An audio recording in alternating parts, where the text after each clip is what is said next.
Wikipedia, definição da Idade Moderna. Vou abrir aspas para Wikipedia. A Idade Moderna foi um período específico da história do Ocidente que se inicia no final da Idade Média, em 1453 DC, embora os limites cronológicos sejam objeto de debate. Fecha aspas. Eu vou mais além. Olha o que está escrito aqui. Abre aspas. Muitos historiadores assinalam o início dessa idade na data de 29 de maio de 1453, quando ocorreu a tomada de Constantinopla pelos turcos otomanos, incluindo assim o Renascimento e a Era dos Descobrimentos.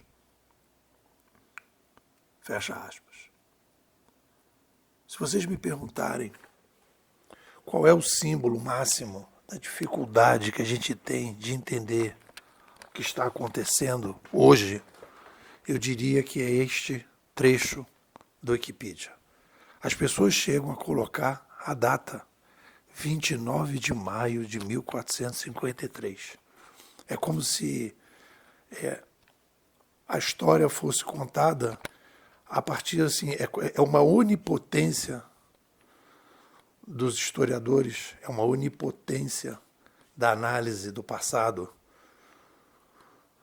em que você esquece e que você não procura padrões. Quando a gente faz análise bimodal do cenário, e por isso que eu me encantei quando li o Pierre Lévy, que o Pierre Lévy, quando lê um negócio desse aqui, ele deve rir, ele deve ler isso em francês, em inglês, ele deve rir. Porque nos livros do Pierre Lévy, o que ele vai procurar? Ele vai procurar padrões históricos. E a partir dos padrões ele vai descobrir o quê? Que toda vez que chegavam novas mídias, a sociedade dava uma guinada.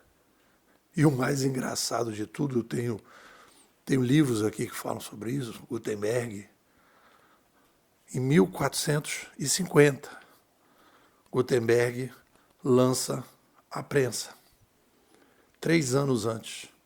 Ou seja, um fato isolado, a queda de Constantinopla,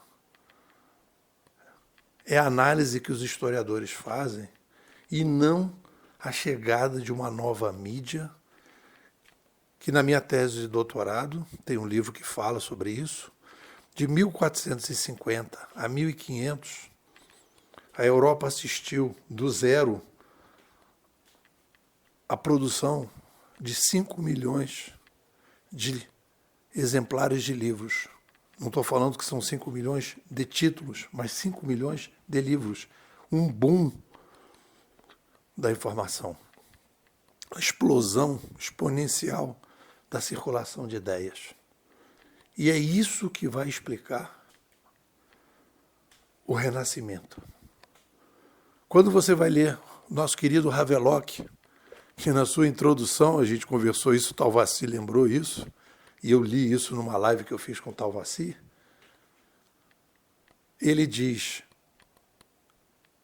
as vacas sagradas estão me atacando, mas deixa o futuro mostrar se eu estou certo ou se eu estou errado. O que diz o Havelock?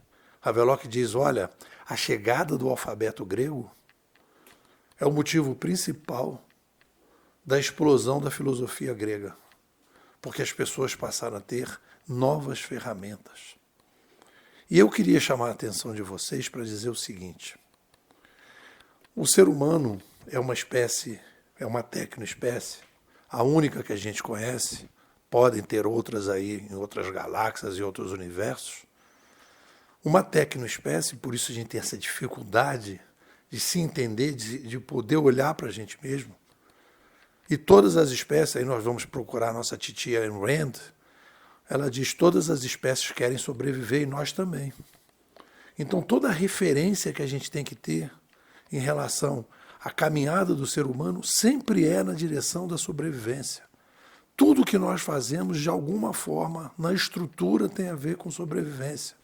Porque todo mundo precisa comer 3 vezes ao dia. Quando as pessoas falam de filósofos, das mudanças, e aí você começa a analisar a sociedade, bom, agora temos isso. Não, querido, vá na sobrevivência. 8 bilhões de pessoas precisam comer 24 bilhões de pratos todos os dias. E quando a gente começa a aumentar a população, a gente precisa, é obrigado a fazer uma revolução da sobrevivência. Foi assim que nós fizemos, e elas se iniciam quando a gente traz uma nova mídia. A nova mídia potencializa o cérebro, a nova mídia permite novas formas de interação entre as pessoas, a nova mídia permite um novo modelo de intermediação, e o novo modelo de intermediação permite um novo modelo de sobrevivência, que começa a aparecer. É a uberização, é a blockchainização, em que a gente vai tirando intermediários, a gente vai aumentando o poder das pessoas. E aí nesse artigo eu vou dizer, a gente vive, eu fiz uma provocação no final, dizendo que nós vivemos a super microhistória. Essa é a forma que a gente se acostumou, a super microhistória. E na super microhistória, nessa microhistória que a gente está acostumado a viver, a gente vive das fofocas como se fosse uma novela. Só que a gente está vivendo um movimento macro. Nós estamos vivendo uma mudança disruptiva, rápida, estrutural e desconhecida. Tanto que é desconhecida que eu estou lendo para vocês o Wikipedia, em que eles caem nesse erro grosseiro de dizer que a Idade Moderna começa com um fato pequeno, detalhe.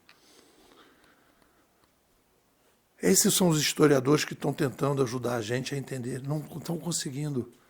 Essa é a falha que nós estamos tendo. Então, para a gente entender esse novo cenário, a gente tem que se desautomatizar, a gente tem que deixar de lado essa filosofia das ciências sociais que perdeu a capacidade de entender. Então, a gente precisa entender que a gente está vivendo um movimento macro. Esse movimento macro não é comum que a gente tenha disrupções macro. Às vezes a gente tem disrupções micro.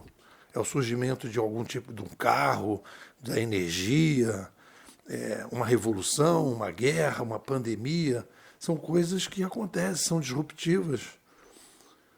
Duram um determinado período, volta-se para as outras coisas. Mas às vezes a gente tem movimentos macro, estruturais, como esse, que ficam e que se modificam. E essa é a dificuldade que a gente tem de entender o que está acontecendo. E aí a gente começa a se perder e a gente começa a não tomar as decisões adequadas. É isso. O que vocês dizem? Você é um cara que adora desafio, adora botar ordem no caos, tem uma lógica mais refinada, não está satisfeito aí com esse mimimi que está no mercado e você gostaria de ter uma visão diferente de cenário. Mais que isso, você precisa se entender, saber que você é uma pessoa especial, saber que você é uma pessoa diferenciada e que você precisa estar junto de outros inquietos que nem você. A nossa escola teve, durante os primeiros 3 anos, um estudo profundo sobre o cenário digital. Nós estamos vivendo uma revolução da sobrevivência, você precisa entender isso, e depois você precisa entender o que é um inquieto inovador, qual é o seu papel nessa revolução e como é que você pode encontrar mais tranquilidade, menos ansiedade, mais felicidade nesse teu jeito meio estabanado, meio preocupado, meio querendo resolver as coisas e você não consegue se encontrar. Vem aqui para a escola que a gente vai te ajudar. 21 99 608 6422. Vou repetir.